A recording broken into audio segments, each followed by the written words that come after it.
Santuários escondidos, longe do barulho das cidades, onde a natureza ainda reina soberana. Florestas que nunca foram cortadas, rios de águas cristalinas que seguem seu curso livre, montanhas silenciosas que guardam segredos de milhares de anos.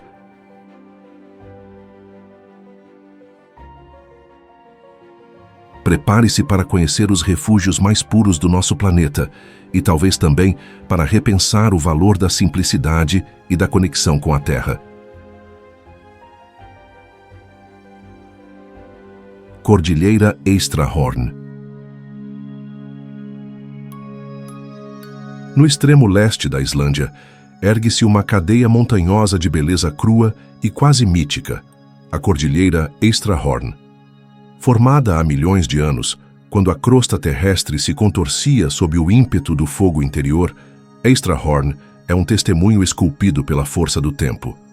Suas agulhas de rocha negra e basáltica apontam para o céu como dedos de gigantes adormecidos, marcando a linha do horizonte com uma presença que é ao mesmo tempo sagrada e selvagem. A paisagem aqui é de outro mundo. Os penhascos recortados se lançam sobre o mar do Norte Atlântico, onde as ondas colidem com violência ancestral. As névoas pairam entre os vales, dançando em silêncio entre as cristas afiadas, como se carregassem os sussurros de tempos esquecidos. O nome Eystrahorn significa literalmente o chifre do leste, e sua silhueta característica, com cumes recortados e ângulos agudos, explica por quê. É um ponto de referência para navegadores desde os tempos dos primeiros colonos vikings, que viam nessas montanhas não apenas perigo, mas também proteção. Para quem observa de longe, Eystrahorn parece imóvel, mas a montanha vive.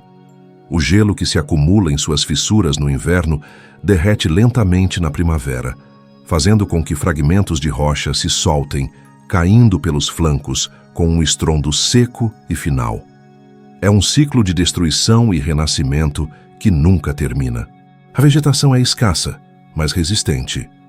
Musgos líquens e arbustos rasteiros cobrem as áreas mais baixas, desafiando o frio e os ventos cortantes. Eles são os primeiros a chegar após cada deslizamento de terra, colonizando as superfícies expostas e reiniciando o lento trabalho de regeneração. Na mitologia islandesa, montanhas como Eystrahorn são vistas como moradas de trolls e espíritos antigos. Dizem que à noite, quando a lua está cheia e o vento sopra do norte, é possível ouvir cantos baixos ecoando entre as pedras, vozes de um passado que ainda habita esses picos. Cordilheira Pamir. Na Ásia Central, onde os céus parecem mais próximos da terra e os vales se escondem entre muralhas de pedra milenares, ergue-se a majestosa Cordilheira Pamir. Conhecida como o Teto do Mundo, essa região montanhosa é uma das mais antigas e imponentes formações geológicas do planeta. Estendendo-se por territórios do Tajiquistão, Afeganistão, China e Quirguistão, os Pamir são um entrelaçamento de altitudes extremas, glaciares eternos e histórias humanas entrelaçadas com os segredos do tempo.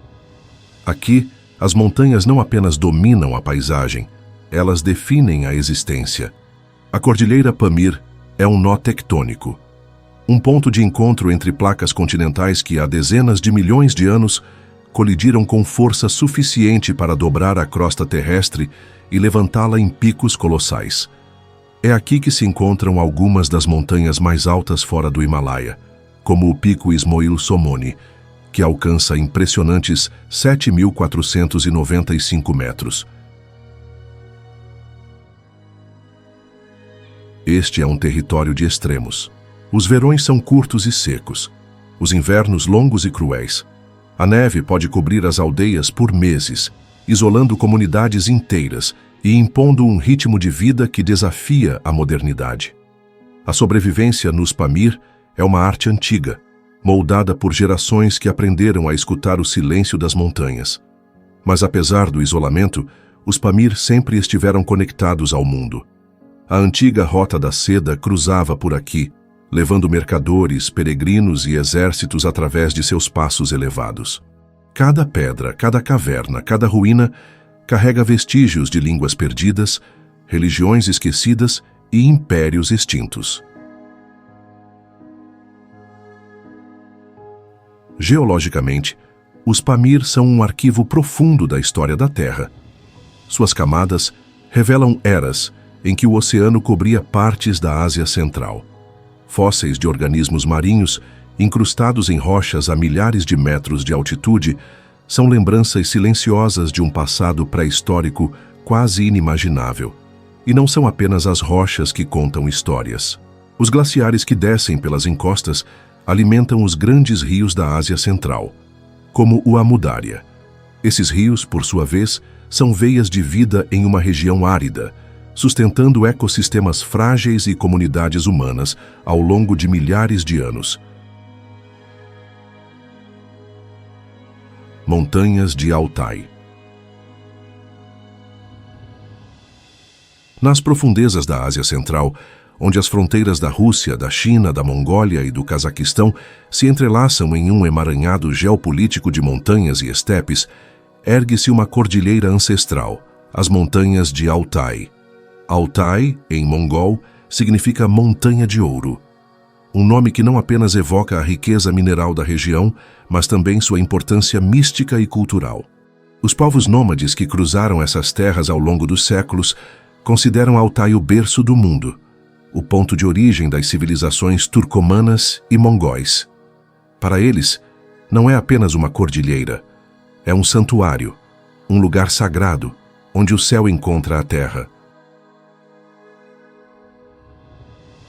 O cenário que se descortina diante dos olhos é de uma beleza avassaladora. Vales esculpidos por geleiras ancestrais, lagos cristalinos que refletem o azul profundo do céu e florestas densas, onde o silêncio é quebrado apenas pelo chamado distante de uma águia ou o estalo de galhos sob as patas de um lobo. Cada vale parece contar uma história, cada cume carrega memórias que o tempo se recusou a apagar. As montanhas de Altai têm mais de 1000 quilômetros de extensão, espalhando-se como raízes de pedra por 4 nações. Seu ponto mais alto, o Monte Beluca, atinge os 4.506 metros de altitude e é cercado por mitos e lendas que atravessam gerações. Diz-se que sua cúpula de gelo guarda os segredos da humanidade e que, quando os tempos forem propícios, esses segredos serão revelados aos puros de coração. Este é um dos lugares mais remotos e inexplorados do planeta. A geografia acidentada e o clima rigoroso mantiveram Altai relativamente intocado, protegendo não apenas ecossistemas raros, mas também tradições humanas que resistem ao avanço do tempo.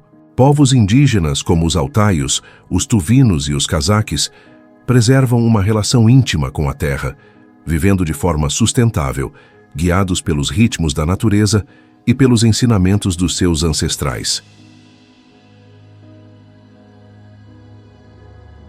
Templo Gunung Kawi. Entre os campos de arroz verdejantes e os vales ocultos da ilha de Bali, na Indonésia, repousa um dos sítios mais enigmáticos e sagrados do Sudeste Asiático, o Templo Gunung Kawi. Escondido em meio à vegetação tropical e às encostas do vale do rio Paquerizan, esse complexo milenar é uma relíquia do passado, um eco silencioso de uma civilização que moldou sua fé na pedra e sua devoção nos contornos da terra. Gunung Kawi não é um templo qualquer. Datado do século XI, durante o reinado da dinastia Udayana, este santuário é conhecido por seus impressionantes monumentos funerários esculpidos diretamente nas paredes dos penhascos. São 10 santuários verticais, chamados de Kandi, medindo até 8 metros de altura. Gigantes de pedra que vigiam silenciosamente o vale abaixo, como sentinelas eternas da memória balinesa. Para chegar ao templo, é preciso descer uma longa escadaria, de mais de 300 degraus, serpenteando por entre palmeiras, terraços de arroz e o som constante da água corrente. Cada passo é uma descida simbólica rumo ao coração espiritual de Bali. À medida que o viajante se aproxima das margens do rio sagrado, sente-se uma mudança na atmosfera. O ar torna-se mais denso, mais sagrado, mais antigo. O templo é cercado por mistérios. Dizem que os candis foram esculpidos em apenas uma noite por Keboiwa, um gigante mitológico dotado de força sobrenatural. Embora os registros históricos atribuam sua construção ao rei Anak Wungsu, filho do lendário rei Udayana e da rainha Mahendradatta, as lendas populares ainda prevalecem na memória do povo. Cada candi é uma homenagem funerária, possivelmente dedicada ao rei e seus familiares. No entanto, os estudiosos ainda debatem o propósito exato dessas estruturas. Seriam túmulos reais, representações simbólicas de divindades, ou talvez portais espirituais para outro plano de existência? A ausência de restos mortais e inscrições conclusivas alimenta o mistério, deixando espaço para interpretações tanto religiosas quanto filosóficas. Vale do Amor, Turquia. Na Capadócia, onde a terra parece sonhar em formas que desafiariam até os deuses da antiguidade, existe um lugar que une beleza natural, mistério geológico e um toque de poesia: o Vale do Amor. Seu nome por si só já evoca curiosidade e encantamento. O Vale do Amor, ou Açıklar Vadisi em turco, estende-se por quilômetros entre as formações rochosas da Capadócia, uma região situada na Anatólia central da Turquia. Conhecida por seus fairy chimneys, ou chaminés de fada, essa paisagem única foi moldada por erupções vulcânicas há milhões de anos, seguidas por milênios de erosão causada por vento e água. O resultado? Um relevo que mais parece saído de um conto de fadas ou de outro planeta.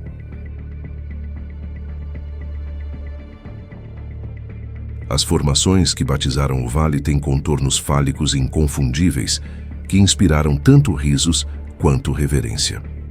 Mas além da forma, há função. Essas torres naturais são monumentos esculpidos pela natureza. Cada uma obra-prima de equilíbrio entre força e fragilidade. São colunas que se erguem como guardiãs do silêncio e da história, testemunhas de um tempo em que a terra ainda moldava seu rosto. A Capadócia inteira é um mosaico de vales, cavernas e histórias, mas o Vale do Amor tem algo singular, um apelo visceral, uma beleza que transcende a lógica e toca o imaginário. Caminhar por suas trilhas é uma experiência sensorial completa. Os olhos percorrem formas sinuosas, o nariz sente o aroma de flores silvestres no verão, os ouvidos captam o som do vento assobiando entre as pedras como um antigo cântico. Durante a primavera, o vale floresce. As encostas ganham tons de rosa, amarelo e lilás. Borboletas dançam entre as plantas e os pássaros constroem ninhos nas frestas das rochas. Casais e viajantes solitários percorrem os caminhos de terra, buscando não apenas a beleza, mas também o silêncio interior. É um santuário natural, onde o tempo desacelera e o espírito se aquieta. Mas há mais do que beleza nesta paisagem. O Vale do Amor é também uma porta de entrada para a história profunda da região. Sob os pés dos viajantes, escondem-se túneis subterrâneos, antigas casas escavadas na rocha e vestígios de civilizações que ali habitaram há milhares de anos. Hititas, frígios, romanos e bizantinos deixaram suas marcas nesse solo, transformando a Capadócia em um dos maiores palimpsestos culturais do mundo. Cavernas de Batu.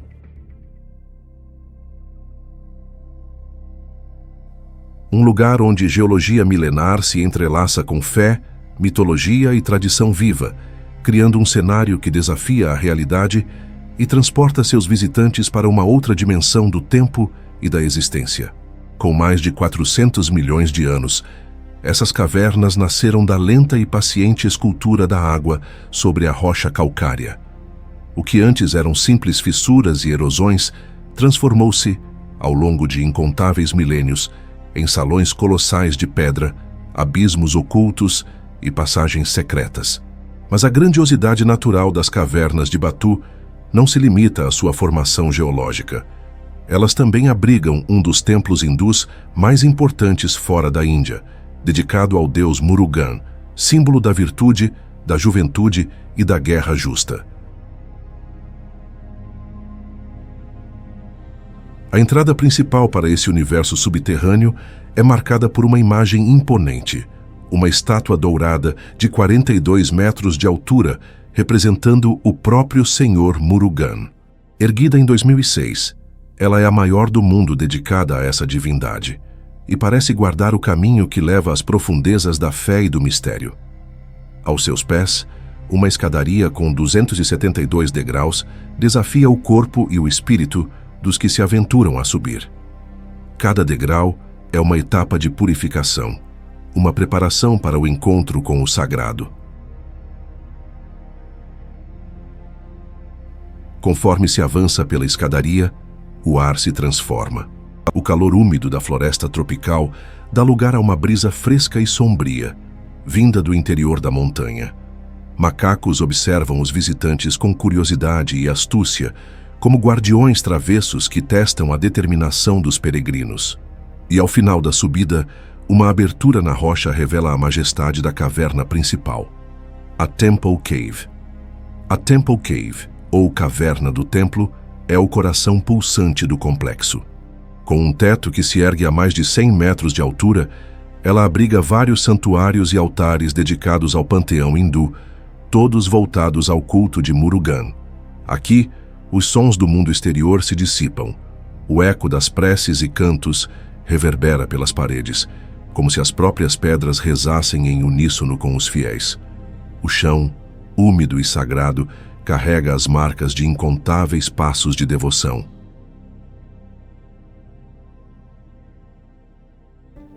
Ilhas Raja Ampat. No extremo oeste da Papua Ocidental, surge um arquipélago que desafia todas as definições de beleza natural. Raja Ampat, um nome que, em indonésio, significa os quatro reis, mas que para muitos representa o verdadeiro trono da biodiversidade marinha da Terra. Composto por mais de 1.500 ilhas, cais e bancos de areia, o arquipélago de Raja Ampat se espalha por cerca de 40 mil quilômetros quadrados.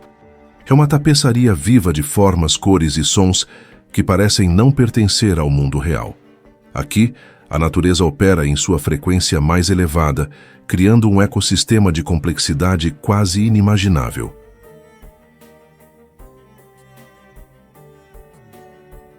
Sob a superfície cristalina das águas de Raja Ampat, encontra-se o que muitos cientistas chamam de o epicentro da biodiversidade marinha do planeta.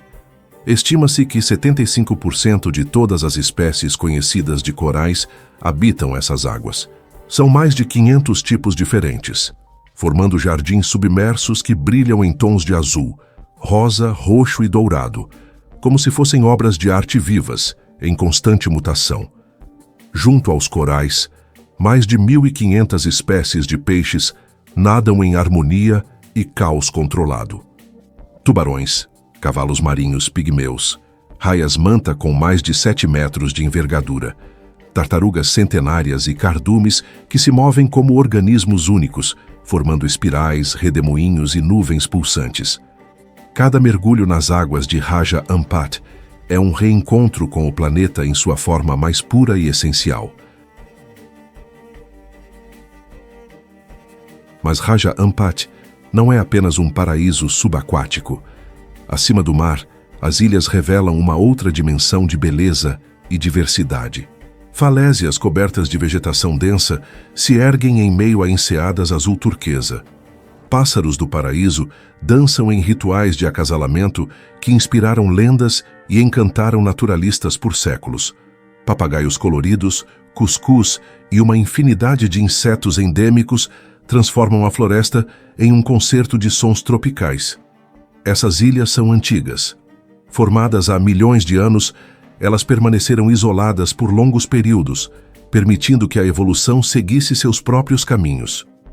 O resultado é uma fauna e flora únicas, muitas vezes exclusivas de um único recife, de uma única ilha, de uma única árvore. Montanhas Tian Shan. Conhecidas como as Montanhas Celestiais, esse colosso geológico corta as terras do Cazaquistão, Quirguistão, Uzbequistão e China como uma muralha natural de pedra, gelo e vento. Seu nome, Tian Shan, vem do chinês e significa literalmente Montanha do Céu. E talvez não haja descrição mais precisa. Com picos que superam os 7.000 metros de altitude, glaciares que parecem rios de vidro e vales tão vastos que desafiam a imaginação, Tian Shan é mais do que uma cordilheira.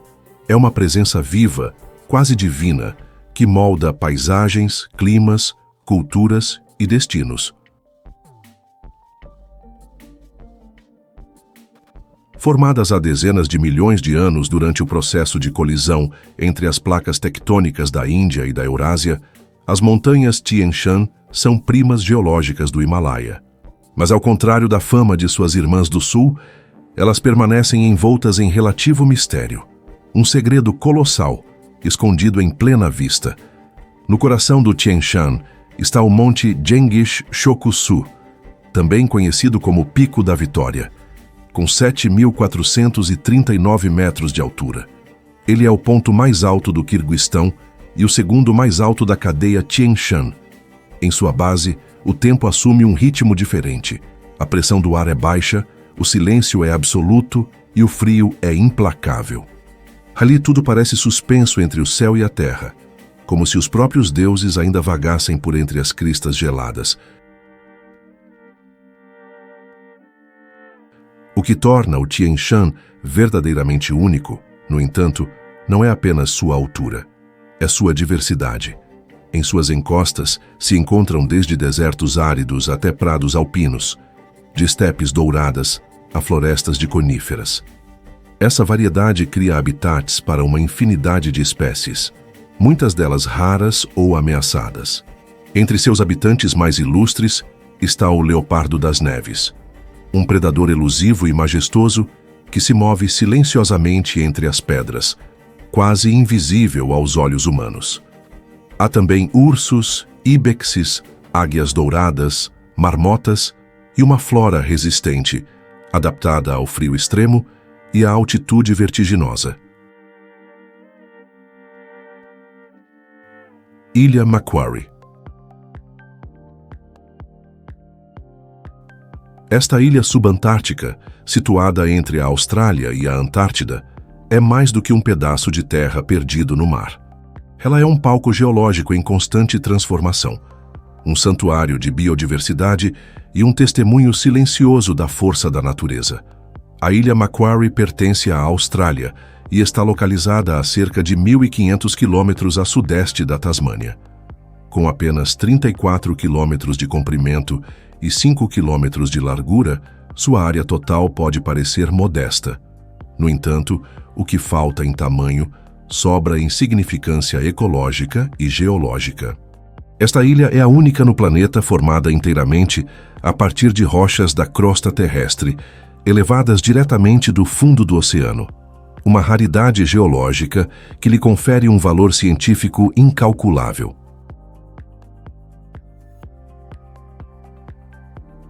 Ao caminhar pelas encostas frias e úmidas da ilha, é possível testemunhar um espetáculo raro.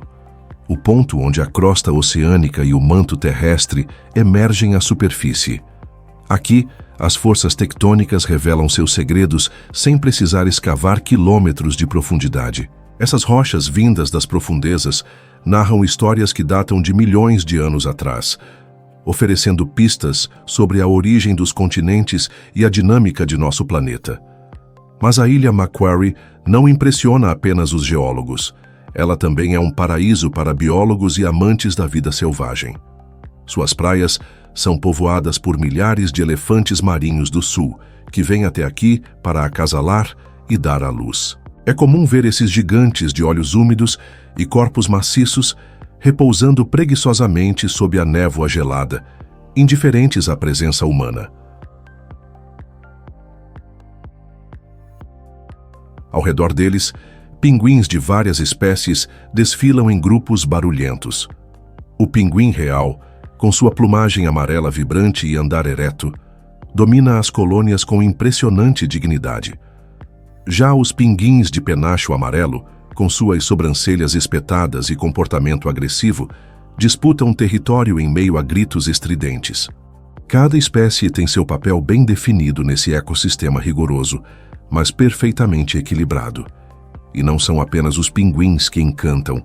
Albatrozes sobrevoam os céus da ilha com suas asas imensas, capazes de cruzar oceanos sem esforço.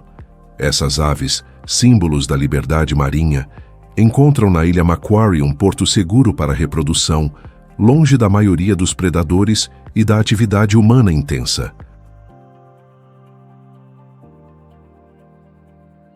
Monte Fitzroy. Conhecido também como Cerro Fitzroy ou Chaltén, este gigante granítico é um santuário de beleza bruta, mistério ancestral e desafios extremos. Sua silhueta afiada rasga os céus como uma adaga de pedra, sendo reverenciada tanto por montanhistas quanto por povos nativos há séculos. Localizado na fronteira entre a Argentina e o Chile, dentro do Parque Nacional Los Glaciares, o Monte Fitzroy domina a paisagem da província argentina de Santa Cruz. Com 3.405 metros de altitude, não é a montanha mais alta da Cordilheira dos Andes, mas é sem dúvida uma das mais difíceis de escalar. Suas paredes quase verticais e as severas condições climáticas transformam cada tentativa de ascensão em uma verdadeira epopeia. O nome Fitzroy foi atribuído pelo explorador Francisco Pascasio Moreno, em homenagem ao capitão Robert Fitzroy, comandante do navio HMS Beagle, a embarcação que levou Charles Darwin em sua célebre viagem. No entanto, muito antes da chegada dos europeus, o povo tehuelche já conhecia e venerava a montanha. Para eles, o Chaltén, que significa montanha fumegante em sua língua, era uma entidade sagrada, aparentemente envolto em fumaça, devido às nuvens que frequentemente o cercam. O monte era visto como um ser vivo, imponente e espiritual. A primeira ascensão registrada ao cume do Fitzroy aconteceu apenas em 1952, realizada pelos alpinistas franceses Lionel Terret e Guido Magnoni. Desde então, menos de uma centena de pessoas alcançaram seu topo. Em contraste, o Monte Everest, muito mais alto, já foi escalado por milhares. Essa comparação revela a verdadeira natureza do Fitzroy. Não é sua altura que intimida, mas sim sua complexidade técnica, seu isolamento e a imprevisibilidade de seu clima. As tempestades podem surgir em minutos. Rajadas de vento que ultrapassam os 100 km por hora são comuns e as temperaturas raramente sobem muito, mesmo no verão. O Fitzroy exige mais do que preparo físico. Exige respeito, paciência e uma dose de humildade. Cada face da montanha conta uma história de tentativa, perseverança e, muitas vezes, de retirada forçada. Ilha Lord Howe.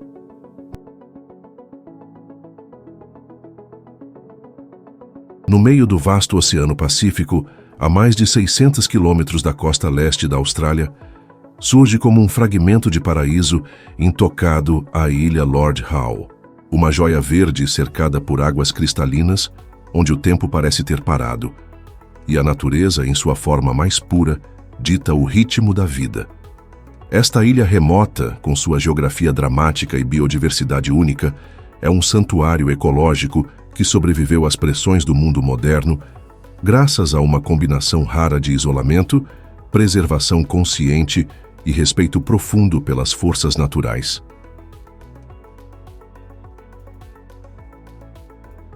A ilha Lord Howe tem origem vulcânica. Formada há cerca de 7 milhões de anos por erupções submarinas, ela é o topo visível de uma antiga montanha submersa.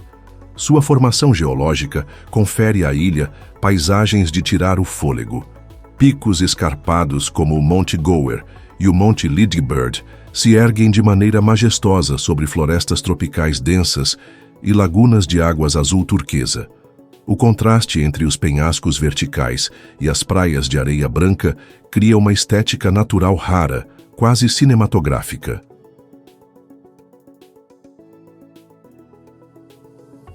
Declarada Patrimônio Mundial da Unesco em 1982, a ilha abriga uma biodiversidade impressionante. Com pouco mais de 11 quilômetros de extensão, Lord Howe é lar de espécies de plantas e animais que não existem em nenhum outro lugar do planeta. Esta característica fez da ilha um verdadeiro laboratório natural, despertando o interesse de biólogos e conservacionistas do mundo inteiro. Entre as espécies endêmicas mais emblemáticas está o frango d'água de Lord Howe, uma ave rara que chegou a ser considerada extinta até sua redescoberta no final do século XX. Hoje, graças a um cuidadoso programa de reprodução em cativeiro e reintrodução, a espécie voltou a caminhar livremente pela ilha. É um símbolo de resiliência e da capacidade humana de restaurar o equilíbrio perdido. Outro habitante notável é o inseto-pau da ilha Lord Howe, conhecido como lagosta das palmeiras. Este inseto gigante, que pode atingir mais de 12 centímetros de comprimento, também foi dado como extinto por décadas. No entanto, foi encontrado em um único penhasco remoto da ilhota Ball's Pyramid, próxima à ilha principal. Ilha Keewaydin. No coração da costa sudoeste da Flórida, escondida entre as águas cristalinas do Golfo do México e os pântanos tranquilos do Parque Nacional de Everglades, repousa uma joia rara, intocada pelo ritmo acelerado da modernidade, a ilha Keewaydin. Esse pedaço de terra de aproximadamente 13 quilômetros de extensão é um dos últimos refúgios de natureza intocada na região, onde o tempo parece ter parado, e o som predominante é o sussurro do vento entre as palmeiras e o bater ritmado das ondas contra a areia branca.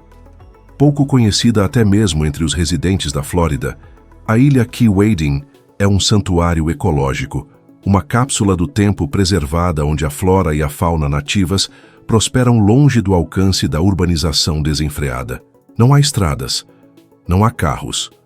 Aqui a locomoção acontece por barcos e a única trilha é feita de areia e silêncio.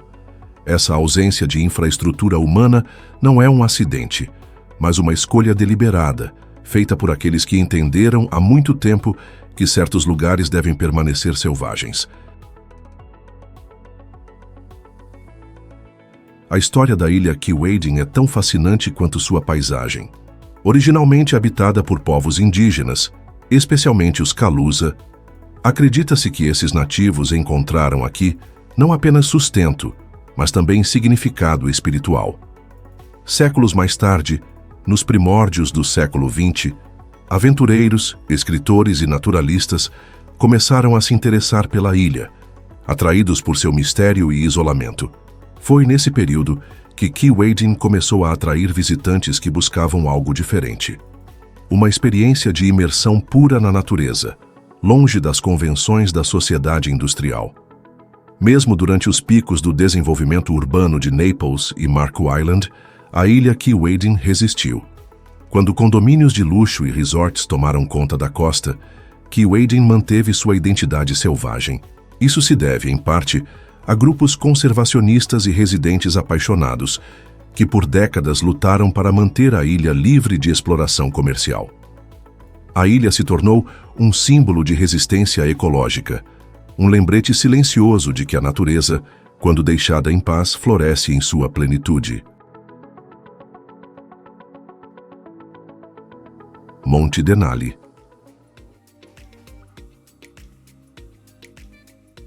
Dia após dia, silenciosa e imponente, ela se ergue acima das nuvens, no coração do Alasca.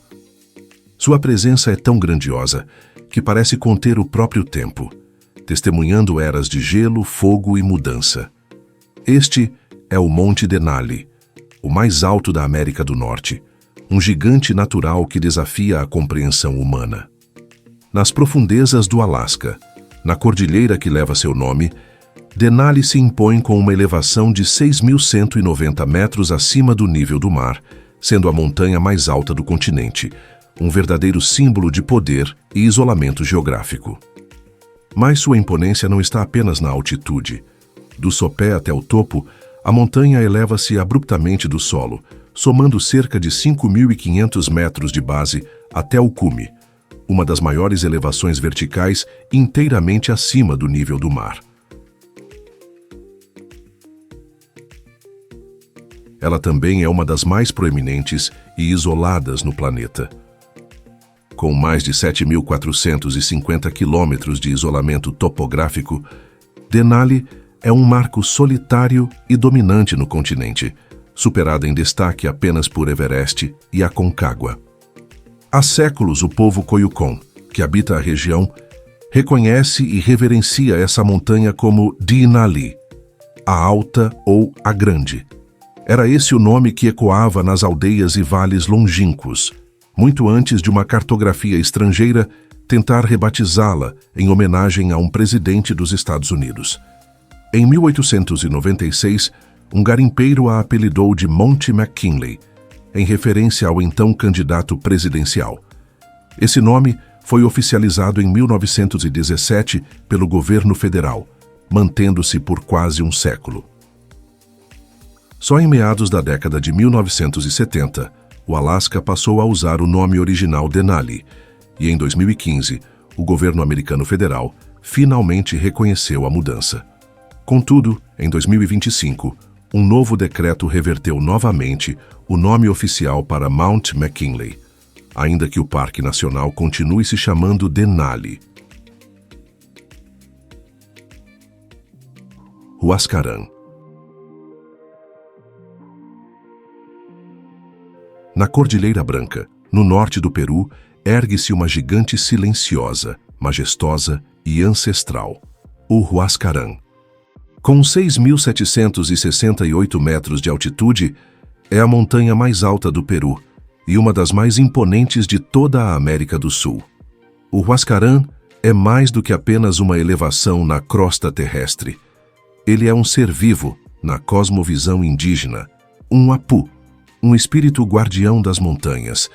Para os que vivem à sua sombra, essa montanha representa força, sabedoria e proteção, mas também impõe respeito, pois sua fúria já foi sentida de forma devastadora. A formação do Huascarán começou há milhões de anos, durante o processo de colisão entre as placas tectônicas de Nazca e Sul-Americana. O choque contínuo entre essas duas placas fez com que os Andes se erguessem em direção ao céu, criando um dos sistemas montanhosos mais altos e jovens do mundo. E entre suas muitas catedrais de gelo e pedra, o Huascarán reina supremo. O nome Huascarán é uma homenagem a Huáscar, um dos últimos imperadores do Império Inca. Filho do grande Huayna Cápac, Huáscar foi protagonista de uma guerra civil contra seu meio-irmão Atahualpa, que culminou na chegada dos conquistadores espanhóis. Assim, o nome da montanha carrega um peso histórico e simbólico, uma ligação entre o passado glorioso dos Andes e os ventos de mudança que chegaram com os europeus. Situada no Parque Nacional Huascarán, uma área protegida de quase 400 quilômetros quadrados, a montanha é o coração de um dos ecossistemas andinos mais ricos e frágeis. Ali, o gelo eterno alimenta rios que descem em cascatas rumo às florestas e vales, sustentando comunidades, culturas e biodiversidade únicas. Vicunhas, condores, pumas e centenas de espécies de aves e plantas vivem nesse santuário natural. Mas nem sempre o Huascarán foi apenas majestade e beleza. Em 1970, um terremoto de magnitude 7.9 sacudiu o litoral peruano. A vibração foi suficiente para desprender uma gigantesca massa de gelo e rocha do flanco norte da montanha. O que seguiu foi uma das tragédias naturais mais mortais da história da América do Sul. A avalanche soterrou completamente a cidade de Yungay, matando mais de 20.000 pessoas em questão de minutos. Monte Elbrus. O Monte Elbrus, com seus 5.642 metros de altitude, é o ponto mais alto da Rússia e de toda a Europa. Parte do chamado Circuito dos Sete Cumes, a lista das montanhas mais altas de cada continente, o Elbrus atrai aventureiros do mundo todo que buscam não apenas desafiar seus limites físicos, mas também tocar um pedaço da história viva da Terra.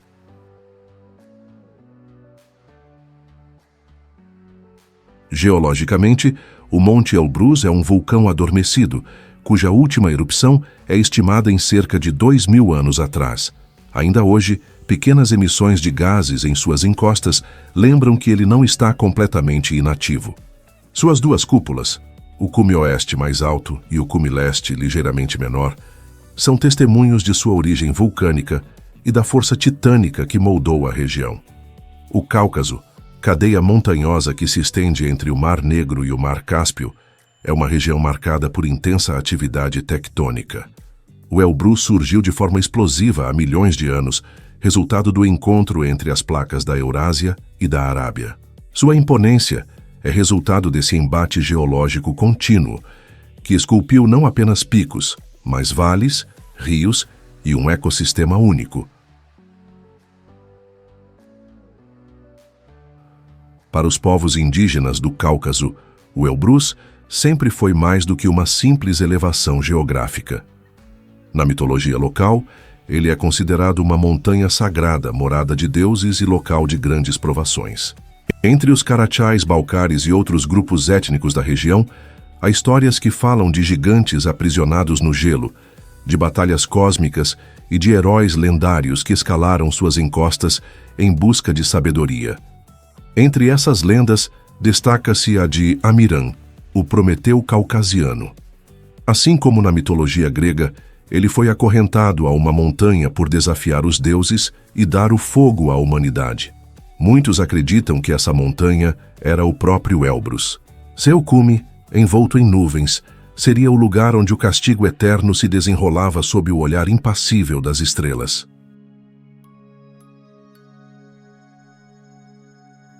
Parque Nacional de Banff. Com uma extensão de mais de 6.600 km², Banff é um santuário natural que combina picos nevados, geleiras reluzentes, florestas densas e águas termais. Antes mesmo da chegada dos europeus, essas terras já eram lar de povos indígenas como os Stoney Nakoda, os Ktunaxa e os Tsuut'ina. Para essas nações, Banff era mais que um lugar. Era um território sagrado onde os espíritos da montanha e da floresta guiavam seus caminhos. Suas histórias são passadas de geração em geração, e os nomes das montanhas e rios ainda ecoam com significados ancestrais.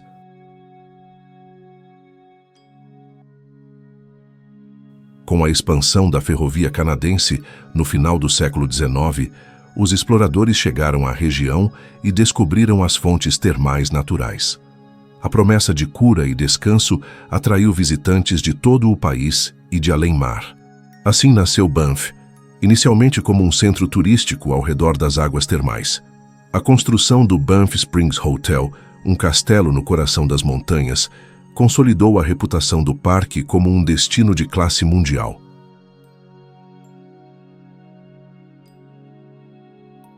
Mas Banff é mais do que luxo e paisagens de tirar o fôlego. Ele é um ecossistema vibrante, lar de uma biodiversidade única. Ursos pardos e negros, alces, caribus, pumas, lobos e marmotas percorrem as florestas e planícies. Águias douradas sobrevoam os céus límpidos. Cada animal é parte de um delicado equilíbrio ecológico que precisa ser protegido com atenção e respeito. Os lagos do parque, como o icônico Lake Louise e o surreal Moraine Lake, são joias esculpidas pela ação glacial ao longo de milênios. Suas águas, de um azul turquesa quase irreal, devem sua cor à presença de partículas de rocha moída pelas geleiras, chamadas de farinha glacial, que permanecem suspensas, refletindo a luz de maneira única. As montanhas, por sua vez, contam a história geológica do planeta. Formadas há mais de 70 milhões de anos, as rochosas são resultado do empurrão das placas tectônicas e da lenta erosão causada por vento, gelo e água. Seus cumes, como o Mount Rundle e o Mount Temple, são testemunhas de eras passadas, guardiões do tempo e da memória da Terra. Montanhas Drakensberg. Seu nome, derivado do afrikaner e que significa Montanha do Dragão, evoca imagens de criaturas lendárias, de mundos ocultos e de paisagens inexploradas. Elevando-se como muralhas naturais ao longo da fronteira oriental da África do Sul, com o Lesoto, os Drakensberg formam a espinha dorsal do continente. São a formação mais alta do sul da África, com picos que se erguem a mais de 3.000 metros de altitude. Essas alturas dramáticas moldaram culturas, criaram mitos e abrigaram comunidades humanas por milhares de anos. Mas para compreender os Drakensberg em sua totalidade, é preciso mergulhar em sua formação geológica. Há cerca de 180 milhões de anos, durante a separação do supercontinente Gondwana, pressões tectônicas imensas fizeram com que enormes quantidades de lava e cinzas se acumulassem, formando planaltos basálticos que resistiram à erosão por milênios. Com o tempo, ventos e águas esculpiram essas rochas, criando escarpas, vales profundos e picos irregulares que hoje definem a paisagem dos Drakensberg. Este processo geológico, lento e paciente, criou um refúgio de biodiversidade. Nos Drakensberg, a natureza ainda canta em seu idioma mais primitivo. Ali, encontra-se uma mistura única de flora afro-alpina e espécies endêmicas, muitas das quais não existem em nenhum outro lugar do mundo. A vegetação varia conforme a altitude, indo de pradarias exuberantes a florestas úmidas e matagais espinhosos. Essa diversidade de ecossistemas sustenta uma variedade igualmente impressionante de vida animal. O elusivo leopardo patrulha as encostas rochosas, enquanto antílopes como o elande e o bontebok pastam serenamente nas planícies altas. Nas copas das árvores, o turaco de Knysna exibe suas cores vibrantes, e nas margens dos rios, o sapo de Riacho de Natal emite seu canto noturno tão antigo quanto as pedras que o cercam. Lago Turkana. Uma maravilha que pulsa no norte do Quênia, abraçando também o sul da Etiópia, em uma paisagem ao mesmo tempo inóspita e profundamente sagrada.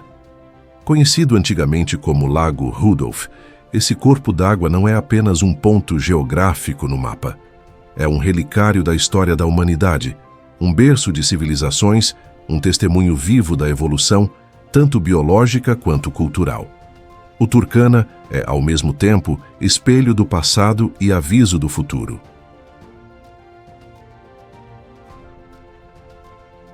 As águas do lago são de um verde intenso, cor que se deve ao alto teor de algas e minerais alcalinos. Alimentado por 3 rios principais, o Omo, o Turkwel e o Kerio, o lago não possui saída natural. A evaporação é o único destino para suas águas, o que contribui para a sua salinidade. Mesmo assim, a vida prospera. Tilápias endêmicas, crocodilos do Nilo em números impressionantes e dezenas de espécies de peixes sustentam um ecossistema que desafia as lógicas tradicionais da biologia.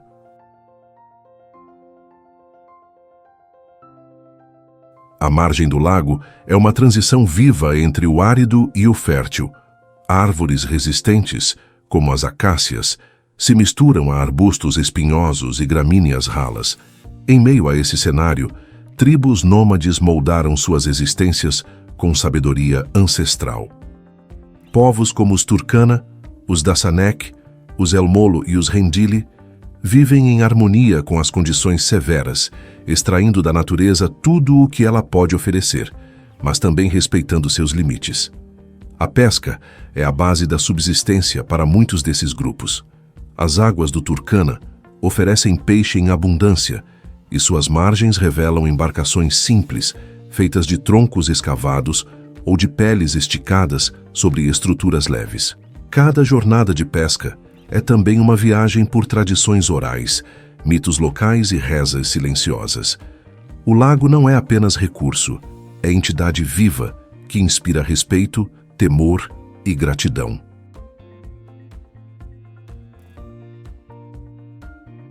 Parque Nacional Tatra.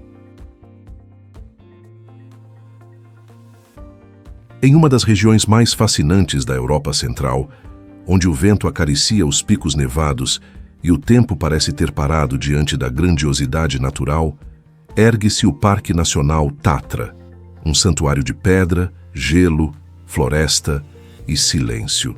Localizado na fronteira entre a Polônia e a Eslováquia, esse parque abriga a porção mais alta dos Montes Cárpatos e representa uma joia rara de biodiversidade e beleza cênica.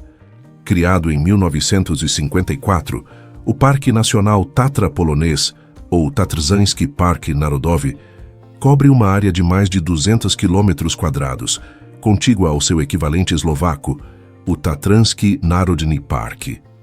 Juntos, eles formam uma reserva transfronteiriça reconhecida como Reserva da Biosfera pela Unesco. Mas o que faz deste parque algo tão singular não é apenas sua extensão territorial, mas a extraordinária riqueza de vida e cultura que pulsa entre seus vales profundos e cumes vertiginosos.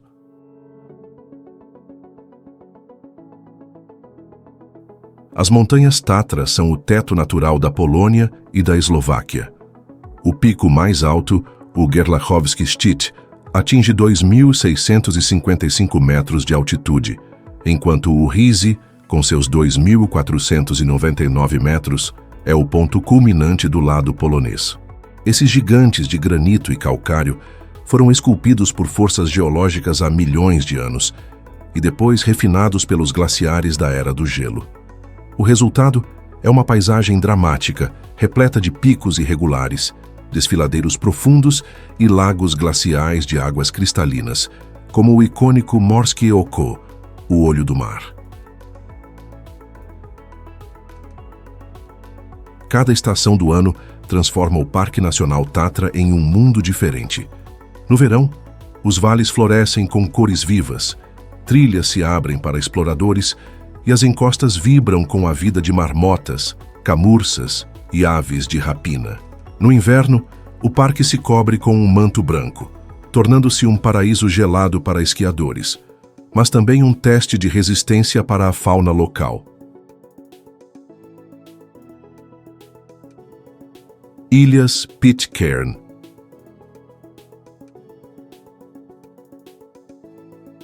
Este arquipélago, composto por 4 ilhas, Pitcairn, Henderson, Ducie e Oeno, é um território britânico ultramarino com uma população que em muitos dias pode ser contada nos dedos das mãos.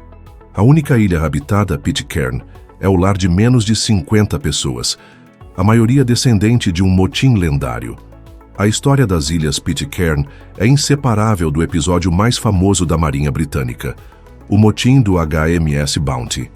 Em 1789, amotinados liderados por Fletcher Christian se rebelaram contra o capitão William Bligh.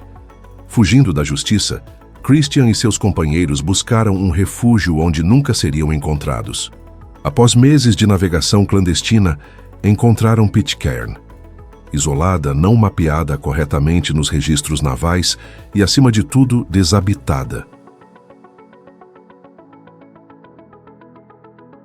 Ali, eles queimaram o Bounty, eliminando qualquer possibilidade de retorno e apagando suas pegadas no oceano. Com eles estavam também alguns taitianos, homens e mulheres, que formariam as primeiras gerações dessa microcivilização nascente, marcada por conflitos, adaptação e sobrevivência. A vida em Pitcairn nunca foi fácil. O isolamento, tanto físico quanto cultural, transformou os habitantes em mestres da autossuficiência. A terra vulcânica oferece alguma fertilidade, mas os recursos naturais são escassos. Sem um porto adequado, cada chegada ou partida de navio exige perícia, força e coragem. Durante décadas, as ilhas Pitcairn viveram à margem do mundo, visitadas ocasionalmente por navios baleeiros ou exploradores curiosos.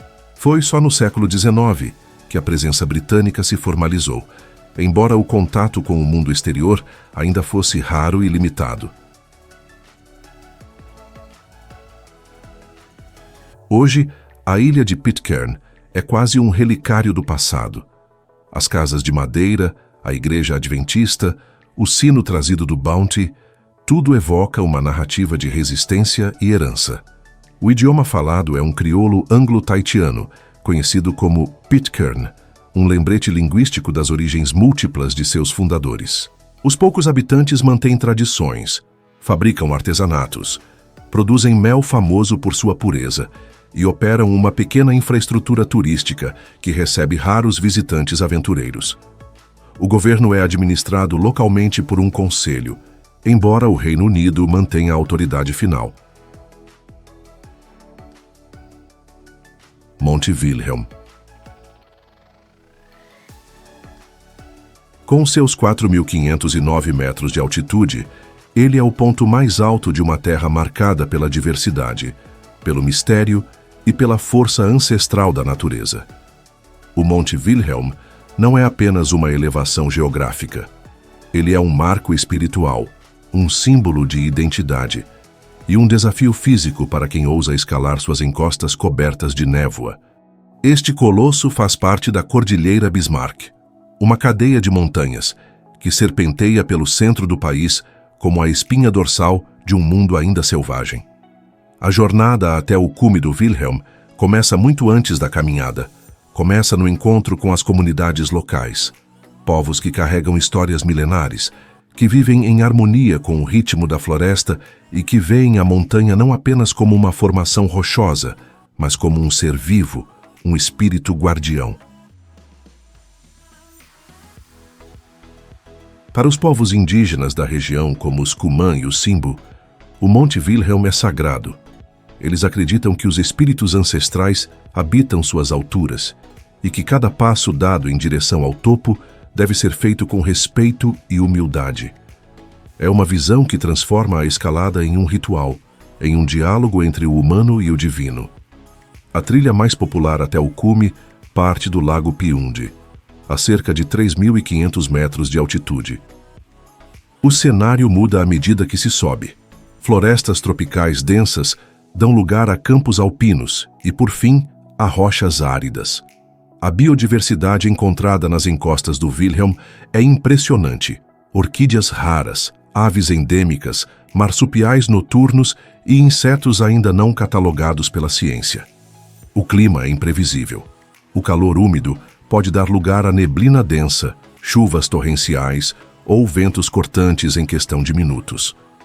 À noite, a temperatura despenca e o céu se abre para revelar um espetáculo de estrelas que parece intocado pelo tempo ou pela poluição.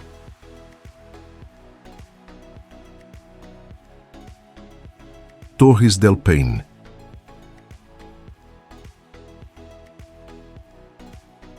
No extremo sul do continente americano, onde os ventos da Patagônia moldam a terra com fúria ancestral, ergue-se um dos mais deslumbrantes e enigmáticos santuários naturais do planeta, o Parque Nacional Torres del Paine.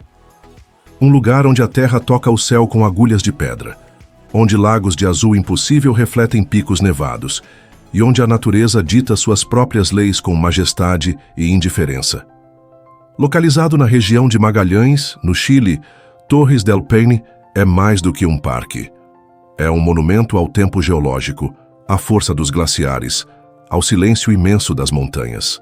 Criado oficialmente em 1959 e declarado reserva da biosfera pela Unesco em 1978, Esse território selvagem cobre mais de 240 mil hectares de paisagens que parecem saídas de um sonho primordial.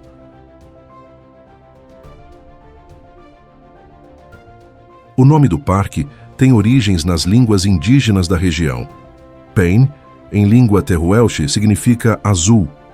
Torres, por sua vez, remete às 3 torres de granito que se erguem verticais e imponentes no coração do parque. Formações que desafiam o tempo, o clima e a gravidade. Elas são a alma do parque, o ícone visual que atrai viajantes do mundo inteiro. Mas Torres del Paine é muito mais do que suas torres. É um mosaico de ecossistemas. É estepa, é floresta subantártica, é montanha andina e é campo de gelo. É lar de guanacos que se movem como sombras no horizonte, de condores que rasgam os céus com suas asas majestosas, e do puma, o senhor silencioso dessas terras geladas.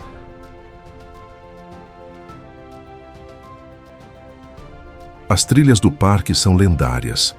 A trilha W, em forma de W, leva aventureiros a alguns dos pontos mais icônicos: o Vale do Francês, o Glaciar Grey e, claro, as próprias torres.